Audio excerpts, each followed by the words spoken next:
जंतर मंतर पर जश्न हो रहा था। उधर शाम 4 बजे सीजेपी के प्रतिनिधियों और सरकार के बीच तीसरे दौर की बातचीत हुई। आज की बातचीत कॉन्स्टिट्यूशनल क्लब में हुई, जहां सरकार की तरफ से केंद्रीय मंत्री जितेंद्र सिंह और जेपी नड्डा मौजूद रहे।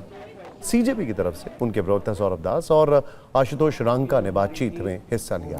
काफी देर तक चली बातचीत के बाद सभी लोग बाहर आए और एक प्रेस कॉन्फ्रेंस की। इस प्रेस कॉन्फ्रेंस में सीजेपी ने बताया कि सरकार ने उनकी तीनों मांगें मानी, इसीलिए वो जंतर मंतर में जारी आंदोलन को खत्म करने का ऐलान करते हैं। आपको बता दें कि पिछले 37 दिनों से जारी आंदोलन के समाप्त करने के लिए कॉकरोच जनता पार्टी ने केंद्र सरकार के सामने 3 शर्तें रखी थी। सबसे पहली और सबसे अहम शर्त थी शिक्षा मंत्री धर्मेंद्र प्रधान का इस्तीफा। दूसरा, सीजेपी की शर्त ये शर्त आज ही पूरी हो गई।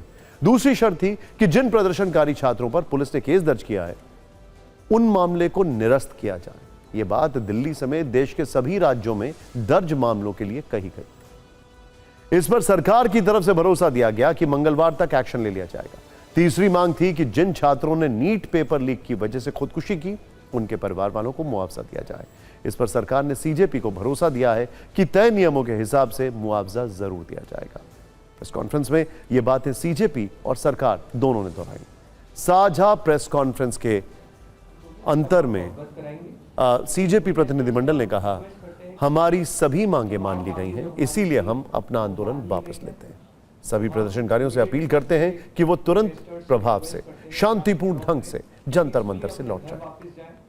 और आगे की जो भी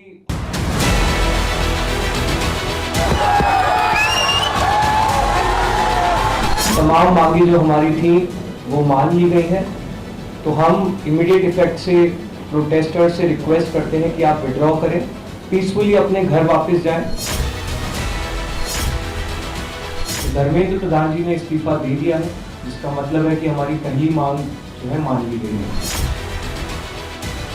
जो हम लोगों की दूसरी मांग थी कि सारे एफआईआर्स जो सारे प्रोटेस्टर्स के खिलाफ फाइल किए गए हैं अभी तक, सिर्फ दिल्ली में नहीं लेकिन सारे बीजेपी रूल्ड और बीजेपी एलाइड स्टेट्स में वो एफआईआर्स विड्रॉ हो जाए, ये भी हमारी सेकंड मांग थी।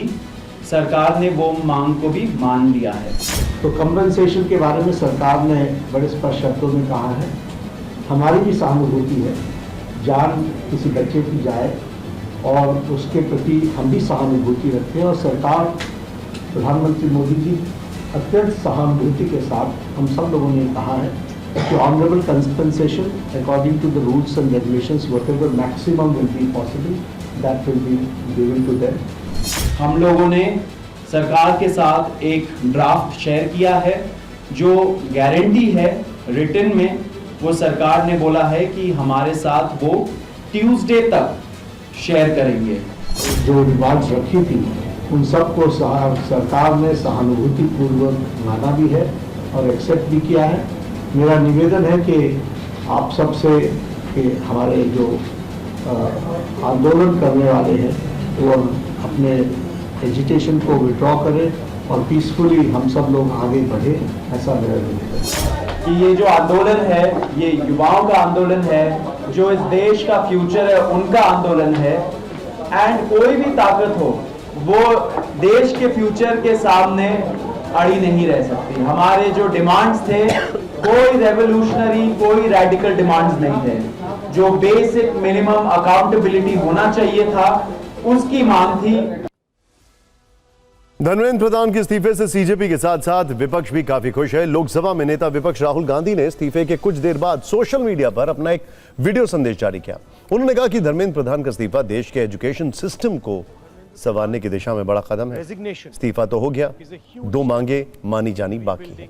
इसके साथ ही उन्होंने यह भी लिखा, ऐलान किया कि अब इस सरकार को हटाने का वक्त आ गया।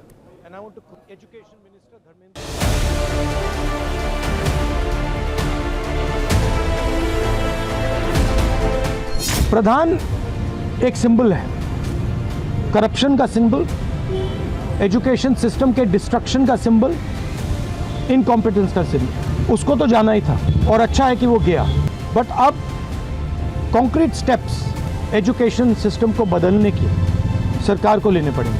आरएसएस का जो कैप्चर है हिंदुस्तान के सिस्टम पर, एजुकेशन सिस्टम पर। अगर मोदी जी की गलती है तो उतनी ही गलती आरएसएस की है, क्योंकि दीमक का काम आरएसएस ने किया है। हमारे एजुकेशन सिस्टम को अंदर से खोखला कर दिया है। स्टूडेंट्स की 2 और मांगे थी, उनको नहीं भूलना है। पहली मांग, जिन लोगों ने स्टूडेंट्स पर आक्रमण किया, अटैक किया, मारा, इम्प्लीमेंटर्स एंड ऑर्गेनाइजर्स दोनों पर कार्रवाई होनी चाहिए और विजिबल कार्रवाई होनी चाहिए, स्टूडेंट्स को दिखना चाहिए।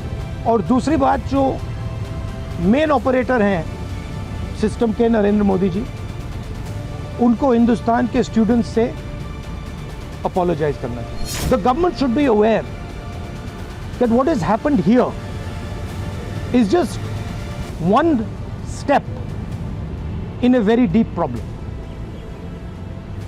Right? So the government needs to start listening to what the people of India are saying. And this is a warning to them. This is a warning from the students of India, this is a warning from the opposition. That you cannot run India the way you have been running. This is not your personal fiefdom. This is not something that belongs to you. This belongs to the people of India.